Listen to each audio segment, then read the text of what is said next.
I have read all the books. I have watched all the movies. Needless to say, I'm excited. Hey people, Voice talking to you, and today we're diving into Dune Awakening, an open-world MMO survival RPG where we set out to explore the lethal desert planet of Arrakis.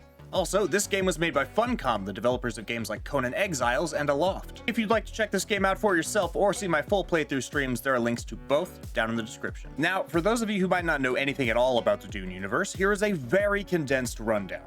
Humanity has expanded from Earth and spread a massive empire across the stars. Long ago, however, an uprising of thinking machines nearly pushed humanity to extinction and resulted in the destruction of our home planet. On one unique desert world, Arrakis, called Dune by the Fremen who lived there, we found melange. Simply referred to as spice by most, this powerful and highly addictive substance drastically increases the human lifespan, causes vivid and euphoric visions, and most importantly, allows navigators to safely guide ships through faster-than-light jumps. Navigators are these grossly mutated humans who live suspended in tanks filled with spice gas. This immersion allows them to chart paths through space and make spice the single most valuable resource in the entire empire. Without it, getting from one planet to another could take generations, and it all comes from a single, deadly planet. But the spice must flow. Arrakis is a planet with almost no water and a dangerously close sun, with daytime temperatures hot enough to boil the water from your skin. The Fremen, hardy desert natives living in the wilds of Arrakis, see the spice as sacred and jealously defend the spice fields. But most terrifying of all are the Sandworms. These gargantuan creatures tunnel through sand at remarkable speeds and will eat anything that disturbs the sand out in the desert, be it a person or an entire city-sized spaceship. Now, the events of Dune Awakening don't actually take place in the same reality as the books or the movies. To prevent any weird overlaps, everything that happens in the game is all part of a spice vision the main character of the first books is having. There was no Muad'Dib, no Lisan al-Gaib, no Kwisatz Haderach.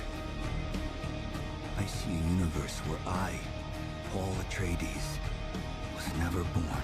That's right, it's all just a dream, and it's not even our dream. In this world, Paul Atreides was never born. That change in events causes a lot of side effects, but I think I've talked enough about the story.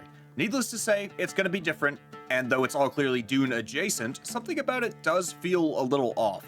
Anyway, onto the gameplay. At the start, we get to create our own character. There's a decent selection of customization options, as well as the opportunity to decide which planet we hail from, our social class, and our mentor. Our backstory mostly just offers the occasional dialogue option, but our mentor decides which ability we start with, so choose carefully. Don't worry too much though, as we can eventually find skill trainers who will teach us the other classes' abilities. We are a prisoner sent by the Bene Gesserit Sisterhood to Arrakis to find the Fremen. I've been told, both by the game and by viewers, that the Fremen are entirely extinct in this game.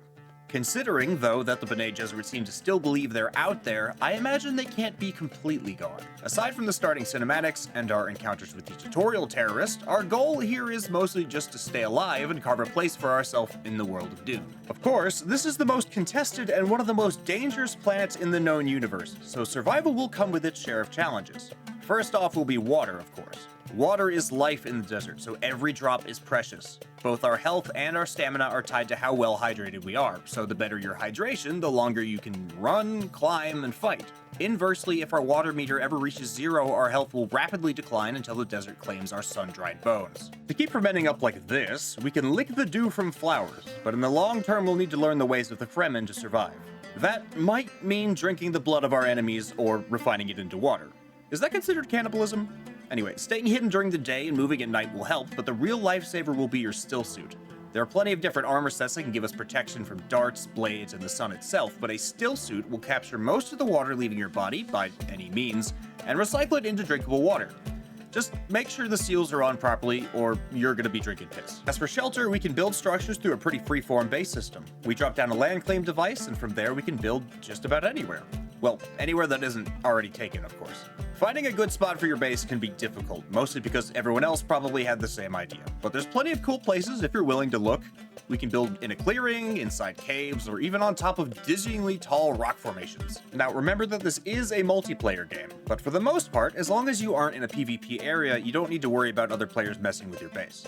But either way, you could set specific permissions for each interactable object, vehicle, or door. Our base gives us somewhere to store our stuff and provides shelter from the sun and the violent sandstorms that occasionally blow across the map. These storms are actually pretty incredible. They come in different strengths depending on the region, but all of them will strip the flesh from your bones like paint from a car. Building or crafting anything, of course, requires two things: a blueprint and materials. Blueprints are mostly obtained by spending intel points in the research screen. We get these by exploring points of interest and each time we level up, but most research won't be unlocked until we reach a certain level or complete a specific task. We can also find unique blueprints inside dungeons or purchase them from a vendor. Gathering resources isn't anything special. You mine resource nodes, collect them from the ground, or loot them from chests and enemies. But there is a neat little feature that makes this process so much more satisfying. Our main mining tool is a laser cutter, and each time we scan a resource node, we're shown a line to cut which will break down the entire node for us. Such a simple addition, but it's one that other survival games need to take note of. Resource gathering never really becomes a grind in this game, but having that little bit of interactivity makes the whole loop so much more satisfying. It also makes the improvements of our tools a lot more obvious, though overall I'd say the advancements feel rewarding, even if their worth isn't immediately obvious. The tedious part can come when hauling your resources home. Our inventory is limited in both total volume and the number of slots. Vehicles can allow us to transport more items more quickly, despite their lack of vertical maneuverability, but the real challenge is traveling the open desert. Remember those sandworms I mentioned? Here comes the worm! Oh my god!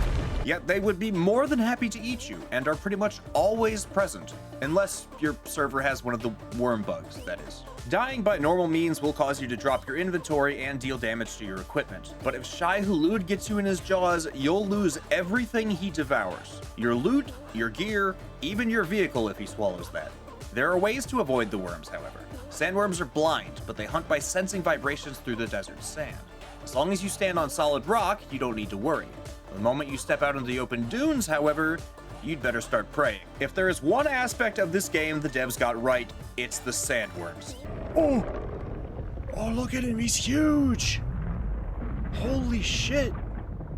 You can like see him on the compass and everything. Oh, that's crazy. Oh my god. These things are piss your pants terrifying and a real force of nature.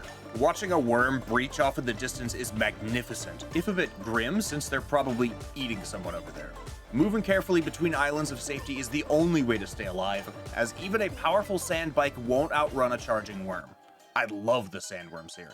There's just one tiny but massive problem. If you know anything about Dune, then the coolest thing about this entire universe is that the Fremen ride these sandworms. Literally, they draw them in with vibrations, climb on their backs, and ride them across the desert.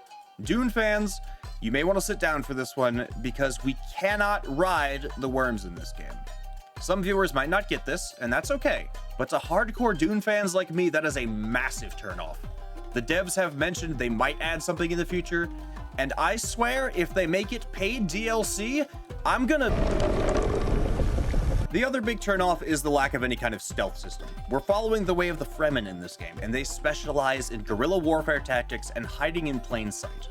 They're snipers, assassins, and ambush attackers that excel at fighting overwhelming force with subtlety and clever tactics. But in this game, combat is all out in the open. Most fights are just going to be exchanges of dart gunfire and a few abilities. Don't get me wrong, the guns feel great to use. The sound effects are clean, the aiming feels good, but everything else is kind of meh. One big fact about Dune is shields. These personal force fields stop any fast-moving objects from penetrating, so dart guns become pretty useless against them. This encourages melee combat, which is fine, but the melee is also pretty janky. We can perform a series of light attacks or use a heavy, slow-moving attack to penetrate shields and deal heavy damage. The enemy AI is pretty stupid currently, and will mostly just try and track you down and keep hitting you. They don't really have any concept of cover, and their idea of avoiding a grenade is picking a direction and diving, even if that is towards the grenade. There's also parry and dodge mechanics, which seem to be in the process of tightening up, but when the server lag kicks in, you'd better be far away from your opponents, because you're about to have a bad day. These lag spikes are currently pretty frequent depending on which server you live in, and before you think about just swapping servers, remember that changing means making a new character. I will say the abilities are pretty neat. There are jump pads and anti-gravity grenades, as well as a grappling hook and many other cool tricks that make getting around a mix of climbing, jumping, flying, and grappling. The exploration is mostly vertical, one way or the other, since the wide open sand is both empty and lethal, but the game makes up for it by having some pretty neat secrets and fun ways to get around. And this game is fundamentally gorgeous, both in the generous cutscenes and the gameplay. Of course, it's mostly desert you're looking at, but when you find interesting locations like twisting bunkers beneath the rocks or irradiated wrecks of a massive starship, it's really something to see. Aside from my story qualms and the lack of sandworm writing, I will say the multiplayer is a bit odd. There are dungeons and other enemy strongholds to raid around the map, but since there are no instances for anything like that, it's completely possible for a high-level character to wipe out a dungeon right in front of you. You'll still get whatever it is you need, but, you know, none of the challenge. There are said to be some pretty huge PvP zones if you're into that, but with the combination of janky combat and unreliable servers, this could be a problem area for the game. I'll admit I haven't really touched these areas yet, so don't take my word on that. I do know that the game supports server-wide guilds, massive clans, and wars for territory in the deep desert that can garner support from certain noble houses. These houses will, in turn, offer rewards to the factions supporting them, like reduced build costs or overall tax cuts. Yes, there are taxes. Alright, I've said my major hangups with the game, and hopefully these are all issues that the developers plan to address. Funcom has mentioned that they're aware of a lot of them, but we don't have any sort of update map. That aside, I'll also say that this is a slow-moving game. Combat can be pretty infrequent, and it takes probably around 6 hours or so to make your way out of the starting area, so it's not a game you just jump into. This is also a game where you have to refuel your base in real time to keep the timer up, or it will eventually decay and be destroyed, so keep that in mind too. Lastly, I want to mention that as a massive Dune fan, I have kind of mixed opinions here.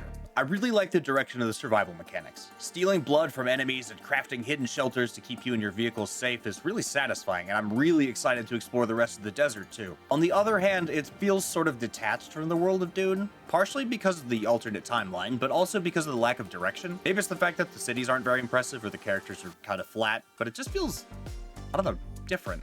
Not bad necessarily, just different. But whatever, I'm just the voice in your head, so what do you think of Dune Awakening? Did you play Conan Exiles? How does this game compare? Are you a Dune fan, or is this the first time you're hearing about it? How does this compare to the books or the movies? Is this the Dune game you've always wanted, or are you not impressed? Let me know what you think down in the comments. I'd love to hear from you. If you enjoyed this video, leaving a like or a comment helps me out a ton, and assuages the wrath of Shai Hulud. If you want more, subscribing is the best way to support the channel and keep new content coming your way, because I put out new stuff every week. Thanks so much for listening to me today, and you'll be hearing from me again real soon.